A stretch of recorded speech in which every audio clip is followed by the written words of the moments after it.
Book 03, Ethical Productivity in a Distracted World, Attention as Moral Responsibility, teaches that sustainable productivity in the digital age is not fundamentally a problem of laziness, discipline, or time management, but a question of ethical attention and nervous system stewardship.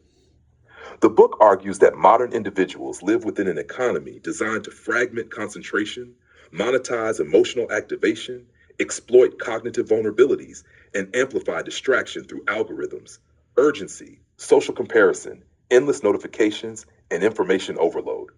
Therefore, the central thesis of Book 03 is that attention is not merely a productivity resource. It is a moral, biological, and spiritual responsibility. The book introduces the foundational doctrine that what receives attention gradually shapes identity, emotion, perception, relationships, values, and destiny. Human attention functions as the gateway through which beliefs are strengthened, habits are repeated, emotions are amplified, and meaning is constructed. In a distracted world, ethical productivity requires learning not merely how to work harder, but how to consciously protect attention from manipulation, fragmentation, compulsive stimulation, emotional contagion, outrage cycles, digital addiction, and unconscious reactivity. Thus, productivity becomes less about efficiency alone and more about protecting the conditions required for wisdom, dignity, compassion, and sustainable human flourishing. Book 03 reframes productivity itself through a nervous system first lens. Traditional productivity culture often glorifies exhaustion, speed, optimization, multitasking, constant urgency, and endless output. This book critiques such models as biologically unsustainable and ethically incomplete because they frequently produce burnout, emotional numbness, impulsivity, loneliness, resentment, cognitive fatigue, and reduced ethical sensitivity. Ethical productivity, by contrast, is defined as meaningful, sustainable, nervous system safe work aligned with truth, values, compassion, lawful responsibility, and long term well being. In this framework, success is measured not only by output, but by the quality of attention, emotional regulation, integrity, and relational impact preserved during the process.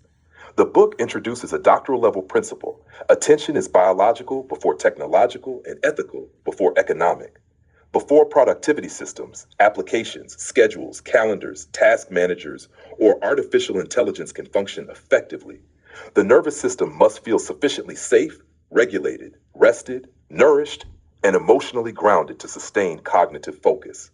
Chronic distraction is therefore often understood not simply as poor discipline, but as a signal of nervous system overload, emotional avoidance, unresolved anxiety, poor sleep, information saturation, lack of recovery, or unmet psychological needs.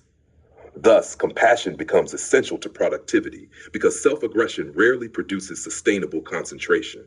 Book 03 further teaches that digital boundaries are forms of ethical self governance. Every notification, browser tab, email, social feed, streaming recommendation, urgency demand, and multitasking impulse represents an intentional negotiation. The mature online or virtual employee learns to consciously govern these negotiations through intentional focus blocks, single tasking, notification reduction, mindful media consumption, realistic planning, emotional awareness, structured pauses, deliberate rest, and boundaries that protect cognitive energy. Rather than asking, how can I do more? The ethical professional asks, what deserves my deepest attention and what protects my humanity while I work?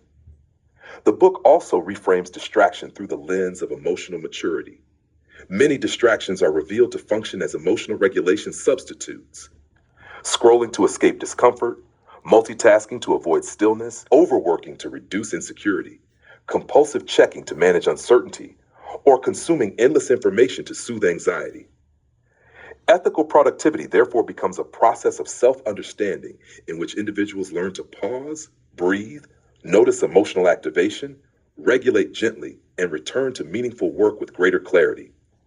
Productivity thus becomes a relational practice between self awareness and attention rather than a battle against oneself. For KOLs, educators, scholars, and ethical leaders, Book 03 introduces a crucial insight. Public influence follows attentional integrity. Audiences are shaped by what leaders repeatedly model attention toward. When leaders amplify panic, outrage, speed, comparison, and overstimulation, followers unconsciously internalize fragmentation. When leaders embody calmness, thoughtful pacing, ethical restraint, meaningful priorities, emotional maturity, and disciplined focus. They model nervous system regulation and sustainable wisdom.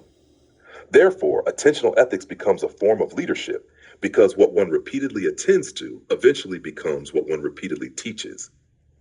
The book further develops the idea that deep attention is a form of care. To focus fully on work, learning, writing, teaching, relationships, clients, or healing becomes an act of respect toward oneself and others. Ethical attention communicates presence, dignity, seriousness, sincerity, and responsibility. In contrast, chronic distraction weakens trust, emotional intimacy, learning quality, scholarship, communication, and professional reliability. Thus, protecting attention becomes inseparable from protecting compassion, truthfulness, and human dignity. Ultimately, Book 03 teaches a single cultivating truth to learn by heart and embody daily. Attention shapes life. Ethical attention shapes a meaningful life. Productivity without presence becomes exhaustion. Productivity with regulation becomes contribution. When we protect our attention, we protect our nervous system. When we protect our nervous system, we protect our humanity. And when we protect our humanity, our work becomes ethical, sustainable, compassionate, and deeply alive.